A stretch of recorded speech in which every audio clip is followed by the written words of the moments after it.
good morning, good afternoon, or good evening, depending on your latitudes. I thank the International Sociological Association for the invitation to participate in its fourth International Forum online,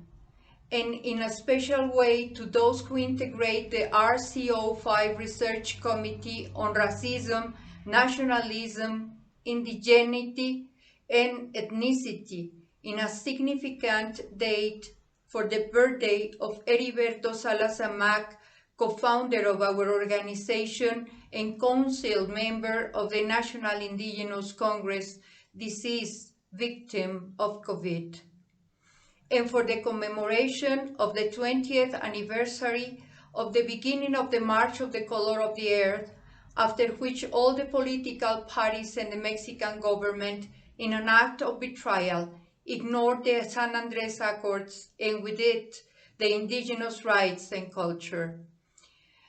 Never again did the Zapatistas attempt to dialogue with the state.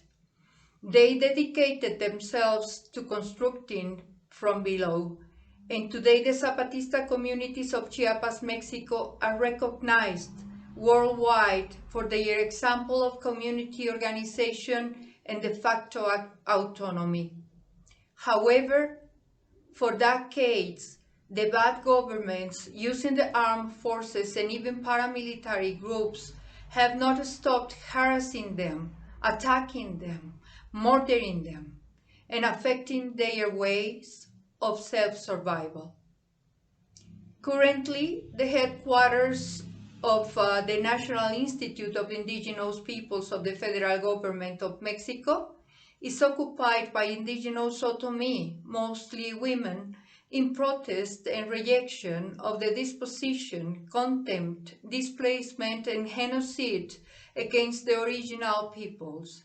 Likewise, a Zapatista delegation, together with our companions from the National Indigenous Congress and the Indigenous Governing Council, will begin a tour through the 5 continents, tentatively starting in July of this year, 2021.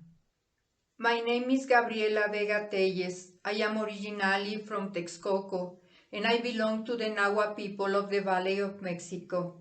Our geographical location is in the center of the country, on the outskirts of Mexico City, in the eastern zone, which is the most overpopulated in Mexico and one of the highest rates of femicides and of contagions and deaths by COVID, since many of the population faces the pandemic without vaccination and with the scarcity and shortage of water, which is taken from us as well as the land by governments that are used by national and foreign companies as facilitators of disposition and to impose with false consultations or with the use of force mega projects such as the new Mexico City International Airport, this time in the area of the Xaltocan and Zumpango lakes, the wrongly called ecological urban park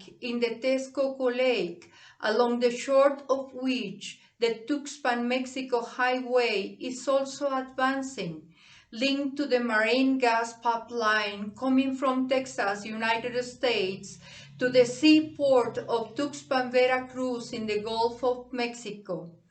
The Cuemanco Vehicular Bridge on Lake Xochimilco, and so many other projects of supposed progress and modernity that do not arise from the communities, but from capitalism, which in the history of humanity was feudalism and slavery before, but which to this day maintains the same bases, which are racism, discrimination, exploitation, and the war of extermination against the peoples.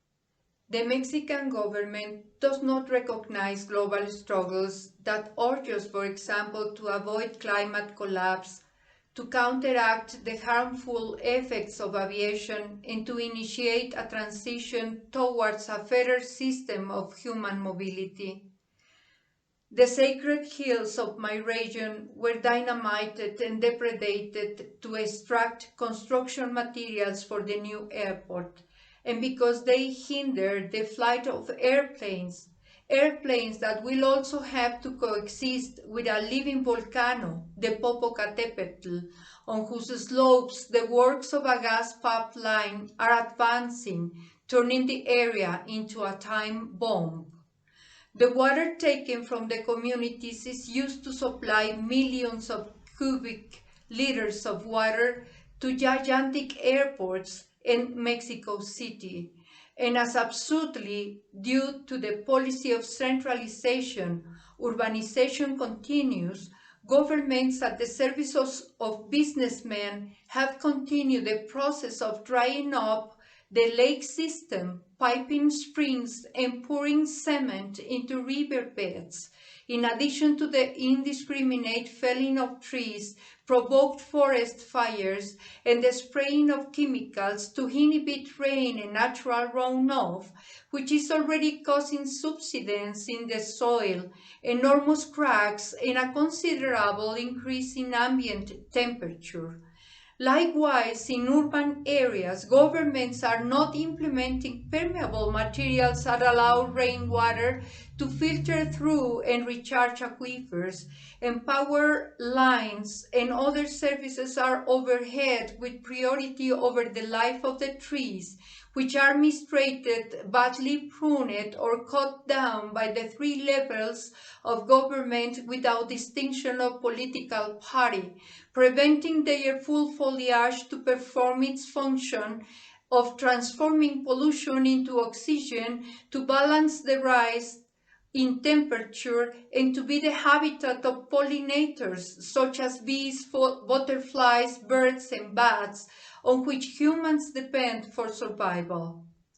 For decades, companies and governments, through ignorance or corruption, have accepted to receive waste, mainly from Mexico City, but also from other states and even from abroad, especially from Canada and the United States. The old mine shafts in the mountain area were filled with toxic sludge, and throughout our territory there is a system of sanitary landfills that do not comply with official standards, and enormous and illegal open-air garbage dumps such as the one in the Jico Lake area between Valle de Chalco and Tláhuac, and even a radioactive waste storage center in Temascalapa,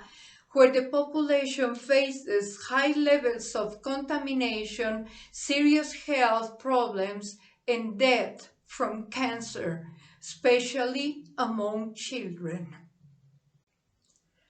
But this desolate panorama, unfortunately, is not exclusive to my region.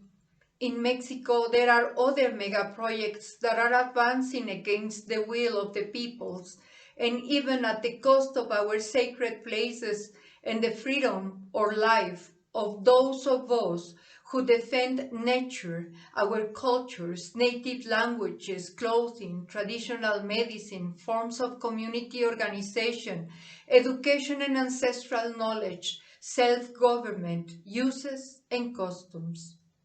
Such is the case of the Morelos-Puebla-Tlaxcala Integral Project, the misnamed Mayan Train, the Interoceanic Corridor in the Isthmus of Tehuantepec, the international airports of Santa Lucia in the Valley of Mexico and Krill in the Sierra Tarahumara of Chihuahua, open pit mining in hundreds of indigenous territories, hydroelectric plants, thermoelectric plants, and a network of gas pipelines that cross borders and provoke damage, indignation, and protests from indigenous peoples in British Columbia, Canada, North Dakota, United States, Mexico, Guatemala, El Salvador, Honduras, and even in the Amazon, in the middle of the jungle, where governments that call themselves progressive have even called them green gas pipelines. And it is that the wrongly called clean energies, such as wind and photovoltaic farms, also despoil, pollute, and kill fertile land, as well as exploit and displace people.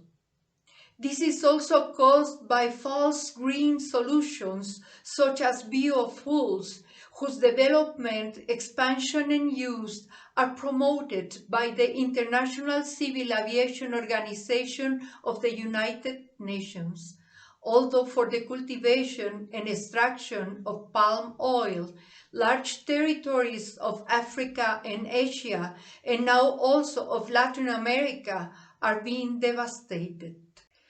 Our current struggles are a reflection of our past struggles to improve the living conditions of our peoples in the face of oppression and dispossession by those who have been our executioners, who impose their conditions to keep the population alive,